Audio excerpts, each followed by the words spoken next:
بڑا مسئلہ یہاں پر ایک یہ اٹھایا جاتا ہے کہ کیا گھر کا سربراہ اگر قربانی کر لے تو سب کی طرف سے کافی ہو جائے گی، یا جو بھی صاحب نصاب ہے جس میں بھی استطاعت ہے اس پر الگ سے قربانی واجب ہے؟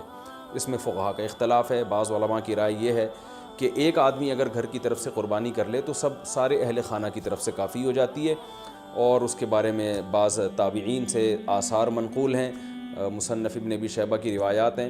لیکن ہماری رائے یہ ہے، اور بر صغیر کے علماء کی رائے یہ ہے، اور امام ابو حنیفہ رحمہ اللہ تعالیٰ کی بھی رائے یہی ہے کہ ہر شخص پر الگ سے قربانی واجب ہے اگر وہ صاحب نصاب ہے، اور اس کی دو دلیلیں بہت مضبوط ہیں۔ سب سے مضبوط دلیل رسول اللہ صلی اللہ علیہ وسلم کی حدیث ہے، من وجد سعة لأن يضحي فلم يضحي فلا يقربن مصلانا۔ آپ صلی اللہ علیہ وسلم نے فرمایا جس کے پاس قربانی کی طاقت تھی اور اس نے قربانی نہیں کی تو وہ ہماری عیدگاہ کے قریب بھی نہ پھٹکے۔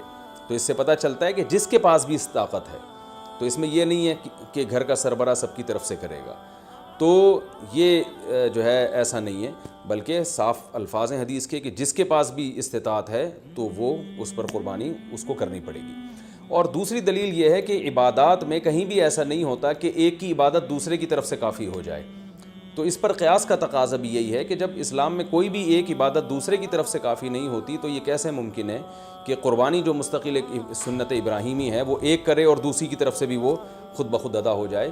تو یہ اس کا بھی تقاضا ہے۔ بعض حضرات یہ دلیل دیتے ہیں کہ حضرت ابو بکر اور عمر رضی اللہ عنہما قربانی نہیں کرتے تھے۔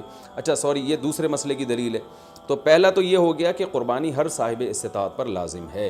بیگم کے پاس اگر زیور ہے اور اتنی مالیت کا ہے تو اس پر بھی قربانی واجب ہے۔ پھر وہ الگ بات ہے کہ اس کی طرف سے میاں اس کی پرمیشن سے کر دے، یعنی واجب تو اس پر ہوگی لیکن ضروری نہیں ہے کہ وہ خود کرے، اس کی طرف سے اس کا میاں بھی کر سکتا ہے اس کی پرمیشن سے، اجازت سے، اور میاں اپنی طرف سے بھی ایک کر دے اور بیگم کی طرف سے بھی ایک کر دے۔ یعنی گھر کے ایک فرد کرے گا اور سب کی طرف سے کافی ہو جائے، یہ نہیں ہے، بلکہ ہر فرد کو الگ کرنی پڑے گی۔ وہ الگ بات ہے کہ اپنے پیسے سے کرنا ضروری نہیں ہے، وہ فرد خود کرے یا کسی سے کروا دے۔